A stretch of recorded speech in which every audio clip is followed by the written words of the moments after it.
اعلی حضرت مفتی اعظم حجت الاسلام بریلی تجھے سلام. بسم اللہ الرحمن الرحیم. وهذه مركبات لأن لا دوام إشارة إلى مطلقة عامة ولا ضرورة إلى ممكنة عامة مخالفة الكيفية وموافقة الكمية لما قيد بهما. ما قبل میں آپ نے بسائط کے بعد جو بیان پڑھا وہ پورا بیان کا تھا مرکبات کا تھا. کیوں تھا صاحب مرکبات کا؟ تو مصنف نے فرمایا اس لیے کہ ما قبل میں بسائط کے بعد جتنے بھی قضایا آپ نے پڑھے وہ ضرور کسی نہ کسی قید کے ساتھ مقید تھے. کسی نہ کسی یا تو لا دوام سے مرکب تھے مقید تھے یا پھر لا ضرورت سے مقید تھے. اللہ دوام سے اشارہ کس کی جانب ہے صاحب؟ مطلق عامہ کی جانب. اللہ ضرورت سے اشارہ کس کی جانب ہے؟ ممکنہ عامہ کی. تو ہر قضیے کے اندر جناب والا کوئی نہ کوئی قید تھی. اب اس قید سے خود پورے قضیے کی جانب اشارہ ہے تو ہر قضیہ اب دو قضیوں پر مشتمل ہو گیا نہیں ہو گیا. اس لیے جتنے بھی ما قبل میں بسائط کے بعد آپ نے گفتگو پڑھی وہ تمام کی تمام کائیں کی تھی مرکبات کی تھی. یعنی کہ وہ صرف اور صرف ایک قضیہ نہیں تھا بلکہ دو قضیوں سے وجود میں آئیں وہ چیزیں.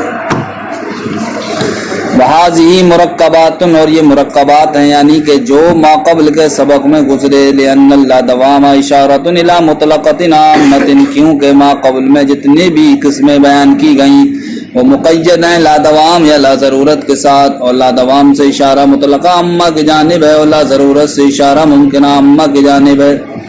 مخالفت الکیفیتی جو دونوں کے دونوں جناب والا کیفیت میں مخالف ہوتے ہیں اصل قضیہ کے.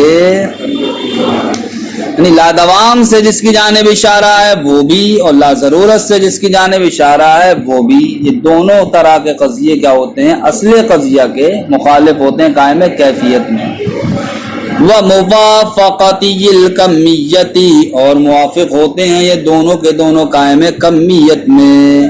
کیوں؟ لما قید بہما اس کی وجہ سے جو مقید کیا گیا ہے ان دونوں کے ساتھ یا جس کے ساتھ ان کو مقید کیا گیا ہے جس کے ساتھ. شارح بیان فرماتے ہیں وہذہ مرکبات ای القضایا السبع المذکورۃ یعنی کہ ما قبل میں جو 7 قضیے ذکر کیے گئے بسائط کے بعد وہ کیا تھے؟ وہی المشروطۃ الخاصۃ والعرفیۃ الخاصۃ والوقتیۃ والمنتشرۃ والوجودیۃ اللاضروریۃ والوجودیۃ اللادائمۃ والممکنۃ الخاصۃ. یہ ساتوں کے ساتوں قضیے کیا ہیں؟ مرکبات. کیا ہیں یہ؟ ارے بھائیوں شروع میں جہاں پر قضایا موجہہ کا آغاز فرمایا تھا مصنف نے تو وہاں شارح نے بیان فرمایا تھا کہ قضایا موجہہ ٹوٹل کتنے ہیں؟ 15 ہیں. 8 ان میں سے بسائط ہیں اور 7 مرکبات ہیں.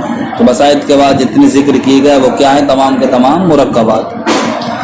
کیوں مرکبات ہیں؟ لأن بعضها مقید باللا دوام الذي هو اشارۃ الى المطلقۃ العامہ وبعضها مقید باللا ضرورۃ التي مفادها الممکنۃ العامہ كما عرفت مفصلا. اس لیے وہ مرکبات ہیں کہ ان میں سے بعض تو مقید ہیں اس لا دوام کے ساتھ کہ جو اشارہ کر رہا ہے مطلقہ عامہ کی جانب اور بعض مرکب ہیں بعض مقید ہیں اس لا ضرورت کے ساتھ جو لا ضرورت جس کا مفاد کیا ہے؟ ممکنہ عامہ ہے.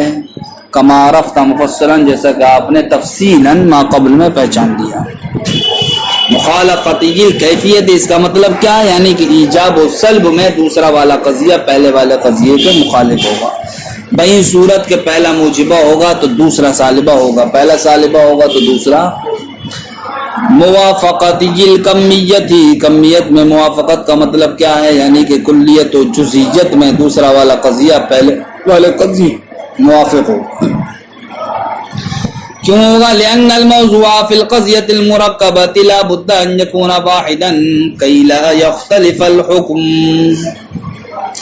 اگر دونوں قضیے کمیت کے اعتبار سے موافق نہ ہوں بلکہ کیا ہو جائیں؟ مخالف ہو جائیں. بہی صورت کے پہلے والے قضیے میں حکم کلیت کے اعتبار سے اور دوسرے والے قضیے میں حکم، یا پہلے والے میں جزئیت کے اعتبار سے ہو اور دوسرے بارے میں. اب بتاؤ حکم کلیت اور جزئیت ان دونوں میں فرق ہے یا نہیں ہے؟ نہیں ہے. تو جب جناب والا اگر یہ دونوں قضیے کمیت کے اعتبار سے مختلف ہو جائیں گے تب ایسی صورت میں دونوں کے اندر حکم ایک سا نہیں رہے گا. یعنی کہ حکم ایک سا ہونے کا مطلب جن افراد پر پہلے والے قضیوں میں حکم ہے انہی افراد پر دوسرے والے قضیے میں حکم نہیں رہے گا. حالانکہ ضروری ہے افراد پر حکم کے اعتبار سے دونوں قضیوں کا کیا ہونا؟ ایک ہونا یا ایک سا ہونا. افراد پر حکم کے اعتبار سے دونوں قضیوں کا ایک سا ہونا یہ ضروری ہے.